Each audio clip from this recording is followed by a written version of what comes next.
Bab 28, Hati Sekuat Besi. Guluo mencibir 2 kali, lalu tiba-tiba menjadi marah dan bergegas menuju Xiao Chen. Tidak ada gunanya mengatakan apapun sekarang. Zhao Liner juga menindaklanjutinya. Melarikan diri terbukti tidak efektif. Satu-satunya cara untuk bertahan hidup adalah dengan menahan invasi energi mayat dan membunuh Xiao Chen.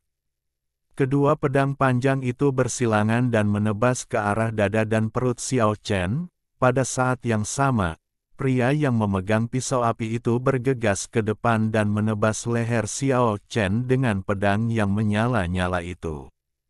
Pedang panjang di tangan Xiao Chen juga meledak menjadi cahaya cemerlang, membuka dan menutup lebar-lebar, menyapu serangan dan membunuh momentum ketiga orang tersebut. Di saat yang sama, 3 kerangka berubah menjadi 3 lampu putih dan bergegas maju untuk bersaing dengan 3 master di depan. Jelas sekali, Zhao Liner dan Guluo dipenuhi dengan energi mayat, dan kekuatan bertarung mereka sangat lemah, bahkan jika mereka bergabung, mereka akan dirugikan. Energi pedang di hutan melonjak ke langit. Xiao Chen berbalik dan menebas ke belakang. Dengan pedangnya kembali, cahaya pedang yang menyilaukan meletus dan melewati bagian belakang leher Zhao Liner. Rambut hijau beterbangan di langit, rambut panjang Dewi Kerajaan dipotong setinggi leher. Jika dia sedikit lebih lambat, dia mungkin akan kehilangan akal. Zhao Liner sangat terkejut hingga dia berkeringat dingin. Dia lahir di keluarga kerajaan dan belum pernah mengalami pengalaman seperti itu sebelumnya. Dia hampir dikirim ke pintu kematian dengan pedang. Guluo juga ketakutan. Menurut pendapatnya, Xiao Chen sangat berbahaya. Dia adalah seorang pria dengan hati yang sekuat besi. Dia tidak menunjukkan belas kasihan kepada wanita cantik yang tiada taranya dan menutup mata terhadap mereka. Jadi apalagi yang tidak bisa dia lakukan? Berani melakukannya. Awalnya, dia ingin membuat Xiao Chen terkesan dengan keuntungan besar dan bernegosiasi dengannya pada saat kritis, tetapi sekarang dia telah sepenuhnya melepaskan ide tersebut. Ketika Guluo dan Zhao Liner ketakutan, pedang panjang di tangan Xiao Chen telah menghancurkan pisau api. Pedang yang sangat terang itu menebas secara diagonal, memotong bahu pria yang memegang pisau itu. Darah berceceran di mana-mana, dan keduanya tubuh yang hancur jatuh ke tanah berdarah di hutan. Melihat Xiao Chen mendekat dengan pedang besi berdarah, dan 3 kerangka mengepung mundurnya mereka dari belakang, ekspresi Guluo suram dan tidak pasti, sementara Zhao Liner sedikit mengernyit, tetapi mereka tidak memiliki tindakan pencegahan. Tetap tenang dan tenang. Oke, semuanya harus berakhir. Xiao Chen mengucapkan kata-kata ini dengan sangat tenang, tapi itu membuat Guluo dan Zhao Liner merasa lebih menakjubkan. Merayu, mengaum. Pada saat ini, seruan kera yang melengking terdengar dari jauh. Medan di sini lebih tinggi, dan Anda dapat dengan jelas melihat lebih dari selusin bayangan binatang buas terbang di atas tajuk pohon, seperti awan yang membumbung tinggi dan kabut. Mereka terbang sejauh 8 atau 9 meter hanya dengan sedikit sentuhan pada dahan dan dedaunan, sangat lincah dan cepat. Sangat cepat. Kemarilah. Ekspresi Zhao Liner tiba-tiba berubah. Dia langsung mengenalinya. Mereka adalah lebih dari selusin kera raksasa yang telah melindungi Xiao Chen, dan dia telah membunuh 1 kera beberapa hari yang lalu. Tempat ini tidak terlalu jauh dari habitat kera raksasa, dan suara perkelahian membuat mereka khawatir. Dalam sekejap, lebih dari selusin kera raksasa bergegas ke daerah ini. Tingginya sekitar 3 meter dan ditutupi rambut hitam. Mereka terlihat sangat menakutkan di bawah cahaya bulan malam. Setelah terbang ke bawah, mereka segera mengepung mereka. Mereka seperti megah seperti monumen batu besar. Kera berlengan 4 setinggi empa. Meter di tengah, rambut berwarna darah di tubuhnya bersinar dengan cahaya aneh di bawah cahaya bulan, dan 2 sinar cahaya di matanya seperti listrik dingin, menatap Zhao Lin, dengan dingin. Xiao Chen memanggil ketiga kerangka itu ke sisinya, dengan kemunculan lebih dari selusin kera raksasa pendendam, hasil pertempuran mungkin tidak lagi diragukan tanpa dia mengambil tindakan. Tapi tiba-tiba, cahaya yang sangat menyilaukan muncul di hutan, dan sambaran petir besar terjalin, seperti jaring raksasa, menutupi lebih dari selusin kera asing. Dengan tergesa-gesa, kecuali kera raksasa yang berdarah, semua kera raksasa yang berdarah itu terlempar ke tanah oleh petir, seluruh tubuhnya bergerak-gerak dan tidak bisa bergerak, bahkan langkah kera raksasa yang berdarah itu pun ceroboh. Perubahan drastis tersebut membuat masyarakat merugi untuk beberapa saat. Namun, pada saat ini, Pegasus kecil yang seluruhnya seputih salju, sehalus batu giok, dan bersinar dengan cahaya redup, berubah menjadi cahaya perak dan bergegas menuju Zhao Liner, membawanya pergi dalam sekejap. Perubahan ini sangat mendadak. Kera raksasa yang berdarah itu meraung dengan keras, bagaikan sambaran petir di malam bulan purnama, tubuhnya berderak, dan kilatan bunga api listrik melintas di tubuhnya.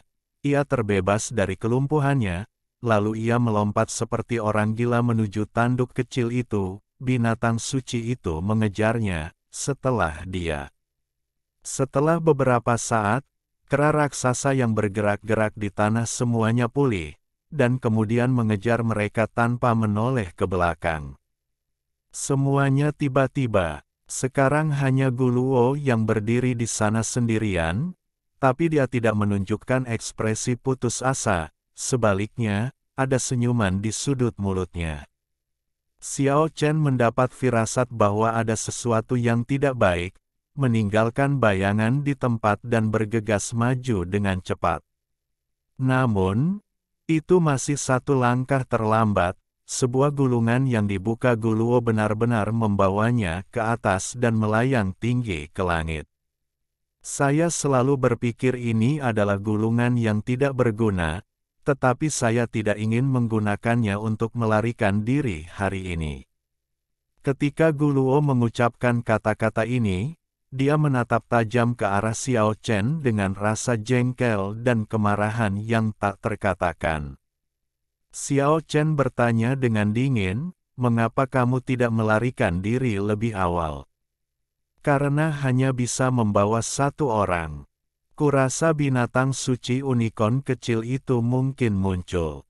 Jelas tidak baik menggunakan gulungan itu untuk melarikan diri sendirian sebelum waktunya. Tentu saja, jika binatang suci unicorn kecil itu melakukannya tidak ayolah. Ketika sampai pada momen hidup dan mati yang sebenarnya, secara alami aku akan melarikan diri. Hei! Semua yang terjadi sekarang telah membuktikan tebakanku. Bukankah lebih tepat untuk pergi saat ini?" Guluo menatap pada Xiao Chen dengan tatapan sinis. Xiao Chen tidak marah, dia hanya berkata dengan suara dingin, "Kamu bermain api, tidak hanya pada awalnya, tetapi juga sekarang." Pada titik ini, dia membuat beberapa pukulan kosong tidak jauh dari udara, dan beberapa sinar cahaya terang itu meledak dan tampak berubah menjadi tangan raksasa di udara, menyapu pedang di samping beberapa mayat ke tangannya. Kemudian dia naik ke udara dan melompat menuju puncak pohon raksasa, jarak antara dia dan Guluo dengan cepat memendek. Guluo meneriakkan sesuatu yang buruk, mengendalikan gulungan terbang, dan bergegas menuju kejauhan seperti terbang. Xiao Chen meninggalkan bayangan di mahkota pohon yang tinggi, dan kemudian bergegas menuju mahkota pohon raksasa lain yang bahkan lebih tinggi, dia menginjak puncak pohon dan berubah menjadi garis cahaya dan bayangan, mengejarnya sejauh puluhan meter, dan bergegas ke sini, sebidang tanah mahkota pohon kuno tertinggi di wilayah tersebut. Jarak antara Guluo dan Guluo sebenarnya lebih dekat. Tubuhnya memancarkan cahaya terang, seolah-olah mendidih karena kecepatannya. Nyala api menari-nari di tubuhnya seperti api yang berkobar. Pada saat ini, dia melemparkan pedang panjang pertama di tangannya dengan keras. Pedang panjang itu diisi dengan vitalitas paling murni oleh Xiao Chen, mengubah besi biasa menjadi esensi emas. Pedang panjang bersinar terang seperti pelangi, menembus langit malam yang tenang. Engah, cahaya berdarah meledak di udara, menyebarkan sejumlah besar darah. Guluo menjerit nyaring. Pedang panjang itu benar-benar menembus lengan kanannya dan bahkan memotongnya. Lengan yang patah itu jatuh, dan darah menghujani langit. Bab 29, Warisan Para Dewa. Jeritan menyedihkan Guluo bergema di seluruh langit, dan rasa sakit yang hebat membuatnya sulit untuk menjaga keseimbangan di udara. Gulungan itu membawanya bergoyang ke depan, dengan kecenderungan jatuh terus-menerus. Xiao Chen menginjak puncak pohon dan melompat dari satu mahkota pohon ke mahkota pohon lainnya. Tubuhnya berubah menjadi bayangan samar, dan setelah mengejar puluhan meter, dia melemparkan pedang kedua. Pedang panjang yang mempesona bersinar terang, seperti meteor yang melewati langit, menghantam Guluo dengan ekor cahaya yang panjang. Engah, darah beterbangan kemana-mana, dan pedang kedua menyerang lagi. Pedang ini langsung menembus dada dan perut Guluo, hampir menjatuhkannya. Jeritan mematikan kulit kepala bergema di udara, dan bunga darah panjang jatuh dari langit. Guluo, yang terluka parah dan sekarat, mencoba yang terbaik untuk mengendalikan gulungan itu dan terbang dengan cepat ke kejauhan. Di bawah sinar bulan yang cerah, Xiao Chen berdiri di atas mahkota pohon, menengadah ke langit dan mengeluarkan raungan panjang. Rambut panjangnya menari-nari dengan liar, dan matanya setajam pisau. Dalam pertempuran malam ini, dia akhirnya sepenuhnya membalikkan keadaan, menghembuskan nafas jahat, dan tidak pernah kembali. Tidak perlu melarikan diri. Raja Guangdari Qin, Raja Yama, dan Raja Samsara naik ke puncak pohon dan datang ke sisi Xiao Chen. Di bawah sinar bulan, 3 kerangka seputih salju menatap bulan terang di langit. Cahaya jiwa di dalam kepala berfluktuasi, sepertinya. Apa yang kamu ingat? Di tengah malam di hutan pegunungan, auman binatang menghilang dan menjadi sangat sunyi. Cahaya bulan yang lembut menyinari hutan, seperti hamparan bulu putih yang luas, dan hutan pegunungan serasi dan damai. Xiao Chen duduk bersila di atas kanopi pohon. Cahaya bulan ditarik oleh Suan Gong yang berputar dan mengalir perlahan seperti gelombang air. Cahaya suci yang samar mengalir di atas kanopi pohon, membuat tempat itu tampak luar biasa damai dan tenteram. Setelah pertempuran sengit, tubuh Xiao Chen sudah sangat kosong, dan energi murni cahaya bulan terus-menerus diserap, mengisi kembali tubuhnya yang hampir kering. Ketiga kerangka itu juga secara diam-diam memurnikan batu kristal yang diberikan oleh Xiao Chen kepada mereka. Kerangka seputih salju itu memiliki sedikit kilau, terutama tengkorak mereka, yang dipicu oleh cahaya jiwa dan sangat jernih serta tampak seperti kristal, seperti batu giok tanda. Malam saat ini tenang dan damai. Bintang-bintang di langit berangsur-angsur memudar, dan sedikit rona merah berangsur-angsur muncul di timur. Pagi tiba. Di hutan purba yang tenang, burung-burung adalah yang pertama menjadi aktif. Kicau merdu mereka jernih dan manis, dan kemudian auman binatang buas datang satu demi satu. Seluruh tubuh Xiao Chen diselimuti cahaya kabur, dan beberapa burung melompat dan berkicau di sampingnya. Dia telah menyatu dengan alam. Sampai dia membuka matanya, burung-burung hutan terbang ketakutan. Dia merasakan seluruh tubuhnya dipenuhi energi, dan cahaya cemerlang terus mengalir di tubuhnya. Setelah membasuh darah di sekujur tubuhnya dengan aliran sungai yang jernih dan menyantap sarapan pagi yang lezat, Xiao Chen memimpin ketiga kerangka itu di jalan. Sekelompok gajah raksasa yang berlari kencang, macan tutul bersayap, kelabang emas raksasa setebal ember, raja harimau berkepala tiga seperti bukit. Sepanjang jalan, auman binatang yang besar dan menakutkan terus terdengar di hutan tua purba. Setelah melewati pegunungan dan hutan, Xiao Chen membawa tiga kerangka ke bekas kediamannya. Di tepi danau kecil mirip safir, rumah bambu hijau masih berdiri tegak, memancarkan keharuman tumbuh-tumbuhan, dikelilingi wisteria dan bunga harum.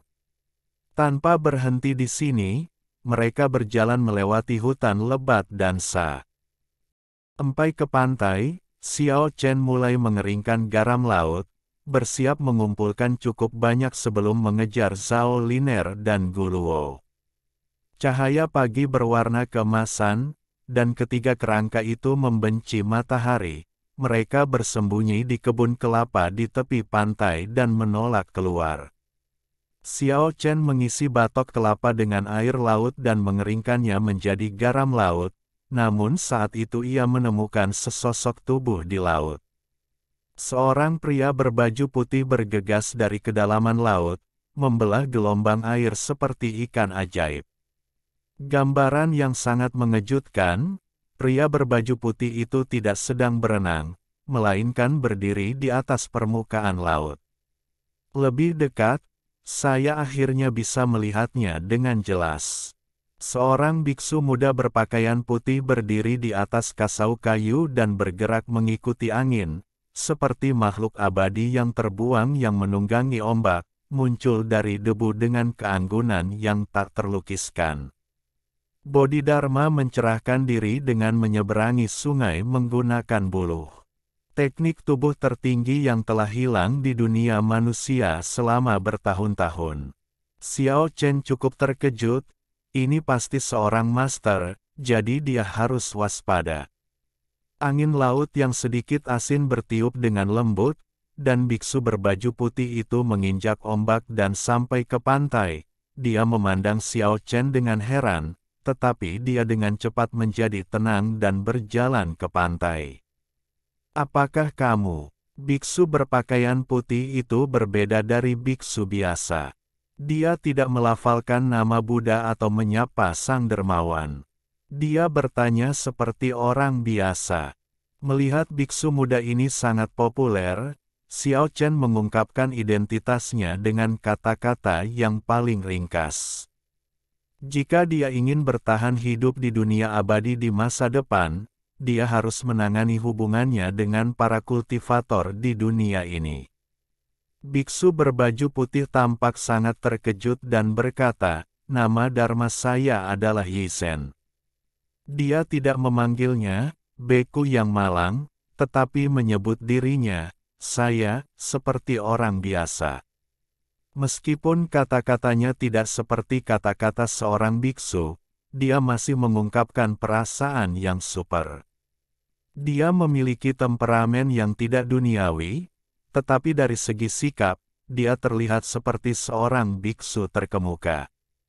Keduanya mengobrol sebentar dan tanpa sadar berjalan ke kebun kelapa sambil membaca buku. Ketiga kerangka itu sepertinya merasakan kedatangan orang asing dan mundur dengan tenang. "Tuan Yizhen, apakah ada yang aneh dengan pulau ini?" Xiao Chen memiliki terlalu banyak pertanyaan di benaknya. Wang Zifeng, Guluo dan yang lainnya datang ke pulau ini satu demi satu, jelas dengan tujuan penting.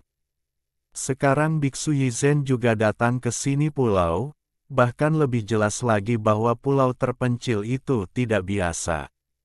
Pulau ini disebut Pulau Naga. Pada zaman dahulu, monumen para dewa turun dari langit dan menyegelnya selamanya.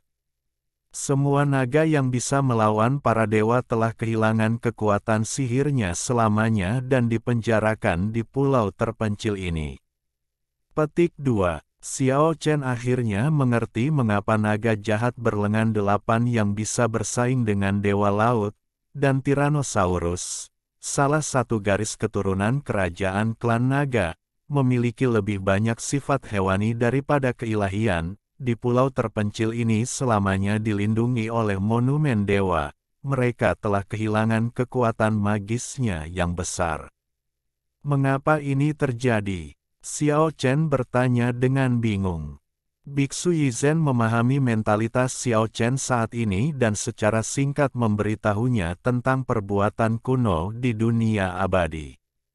Tidak ada yang tahu apa yang terjadi. Setelah klan naga ditindas, klan Suiren, klan Yachao, Fuxi dan leluhur serta dewa lainnya, serta Laozi, Yuan, Tongtian, Buddha, dan orang kuat lainnya juga menghilang. Selama periode itu, peristiwa besar mungkin telah terjadi. Sesuatu terjadi, dewa-dewa itu lenyap sepenuhnya. Bagaimana ini bisa terjadi? Xiao Chen tidak mengerti. Dia menoleh ke arah Biksu Yizhen dan berkata, apakah tidak ada dewa lagi di dunia ini?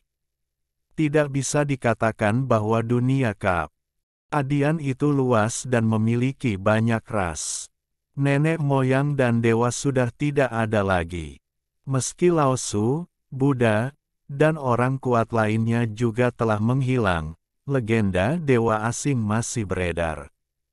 Banyak hal sulit untuk dijelaskan dengan jelas dan Anda harus pergi ke sana secara langsung.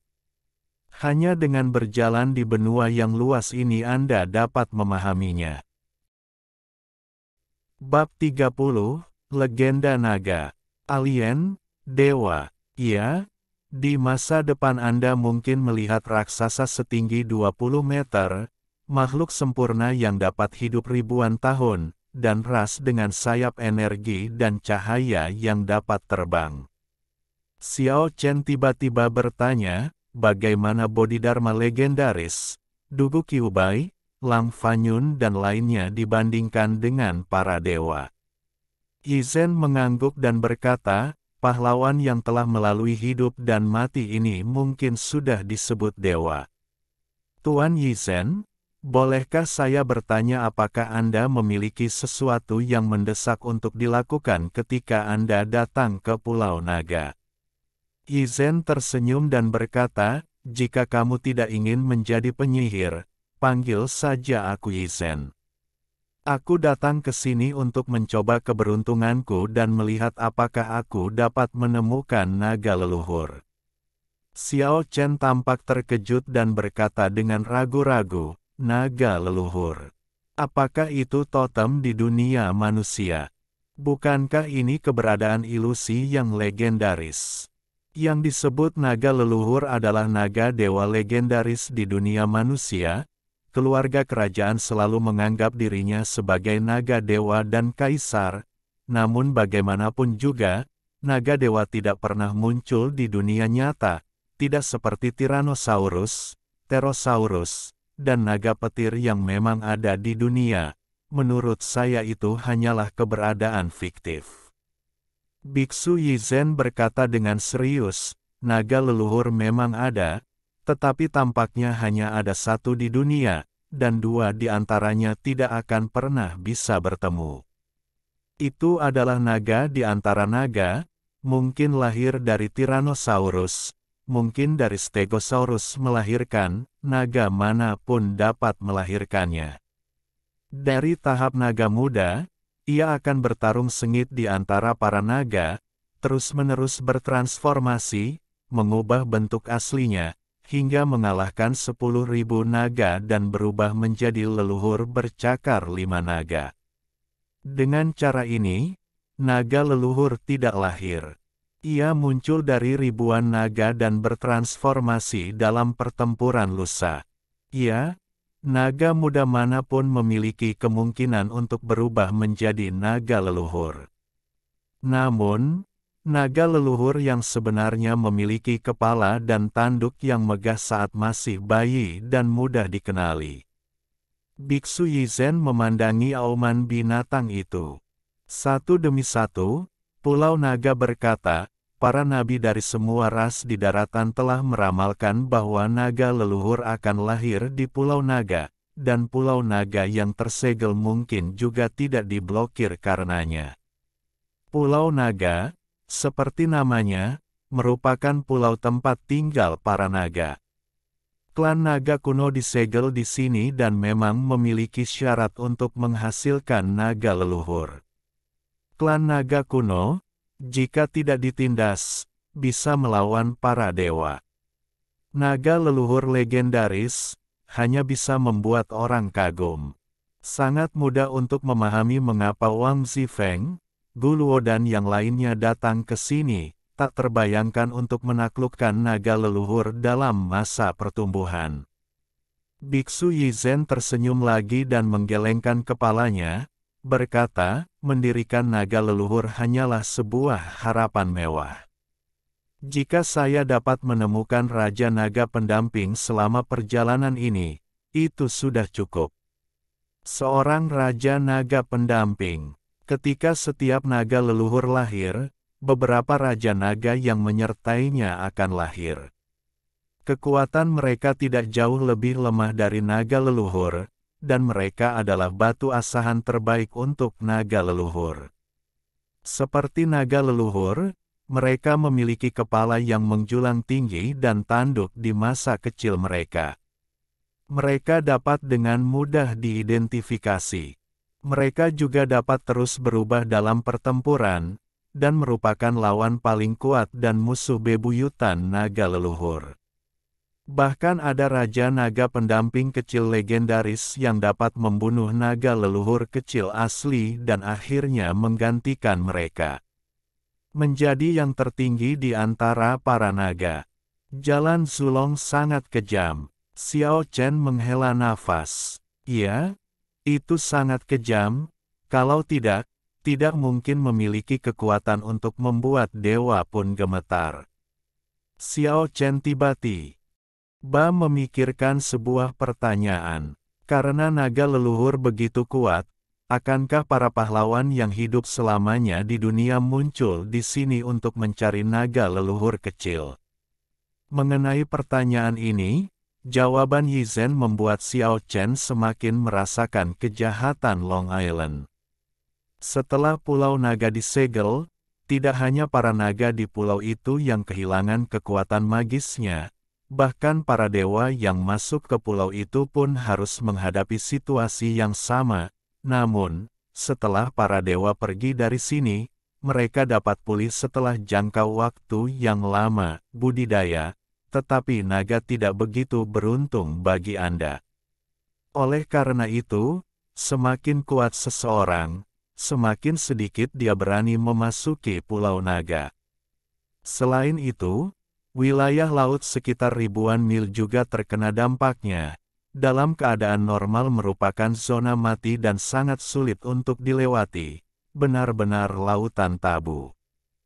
Hanya setiap beberapa ratus tahun, batasan kematian di laut terlarang akan hilang untuk jangka waktu tertentu, sekarang bereinkarnasi lagi, dan laut dapat lewat untuk sementara tanpa halangan.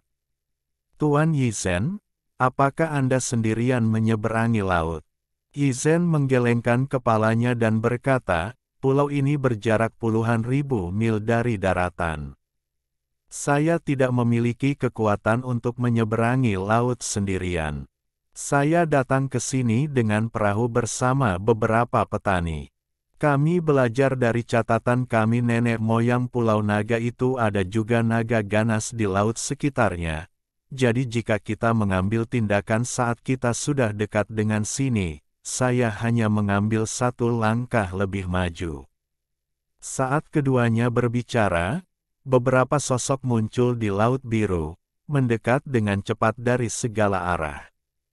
Beberapa orang menggunakan keterampilan mistik untuk mengemudikan perahu agar bergegas ke arah mereka dengan cepat, sementara yang lain menggunakan gulungan terbang untuk terbang di udara. Yang paling mengejutkan Xiao Chen adalah seorang pemuda berambut pirang terbang langsung ke arahnya. Tampaknya melihat keterkejutan Xiao Chen, Biksu Yizhen menjelaskan, itu adalah ahli mantra dewa dari suku barat. Dikatakan bahwa mereka dapat meminjam kekuatan dewa yang mereka percayai. Beberapa sosok dengan cepat bergegas ke pantai, dan mereka tampak terkejut melihat Biksu Yizhen berdiri bersama seorang pemuda jangkung dan tampan.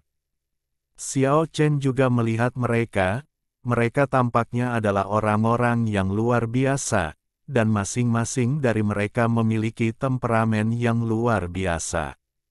Wanita cantik akan selalu menarik perhatian orang, dan kecantikan yang membuat terang gerhana bulan akan selalu menjadi fokus perhatian orang. Di antara 4 orang yang menaiki pantai tersebut, ada seorang wanita yang begitu mempesona, bahkan tak tertandingi dengan Dewi Kerajaan. Zhao Liner tidak kalah.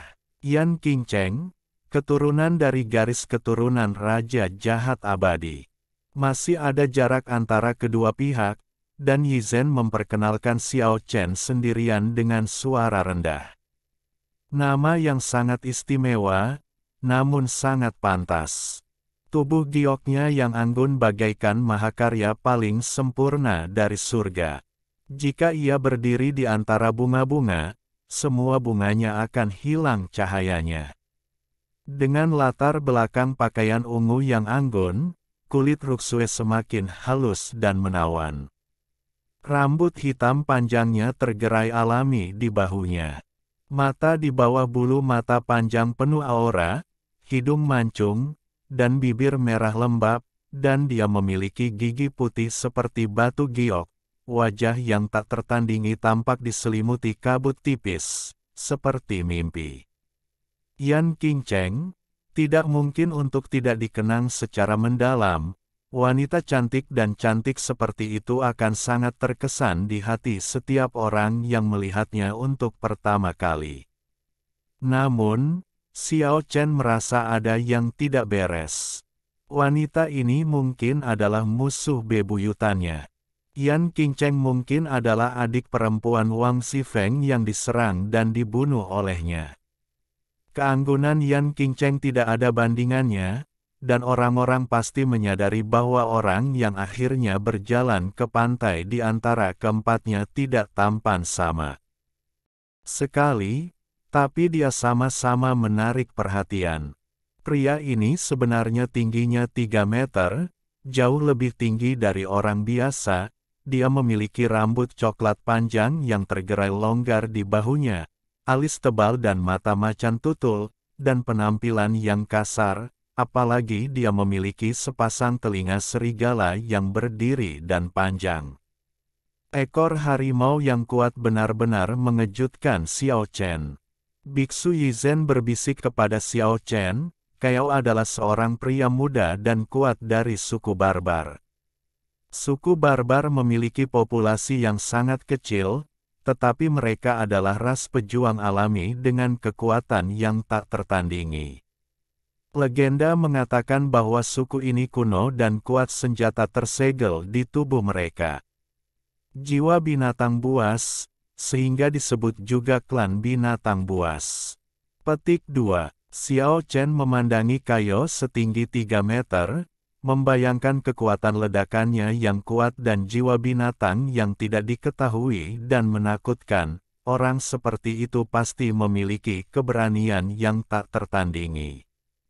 Suara pasir halus yang mengalir bergema di tepi pantai, dan tanaman merambat hijau muncul dari pasir. Sungguh mengejutkan, tanaman merambat mengelilingi seorang pemuda di depannya.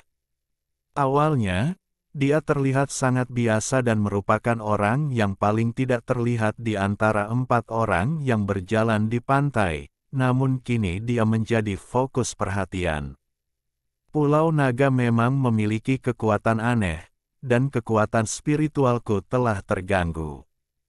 Mendengar kesimpulannya, beberapa orang di tempat kejadian mengerutkan kening, dan Biksu Yizhen menjelaskan kepada Xiao Chen dengan suara rendah, Yalode, seorang pemuda dan kuat dari suku hutan, anggota suku mereka memiliki kekuatan spiritual untuk mengendalikan tanaman. Yarod memiliki rambut panjang berwarna hijau tua, bahkan pupil matanya berwarna hijau muda, penampilannya sangat biasa, dan tubuhnya sangat kurus, namun Xiao Chen tidak berani meremehkan kekuatan orang tersebut. Namun dalam waktu singkat pantai sudah penuh dengan warna hijau, pemuda asing ini memiliki kemampuan yang sangat unik, cara menyerang dan membunuhnya juga sangat istimewa.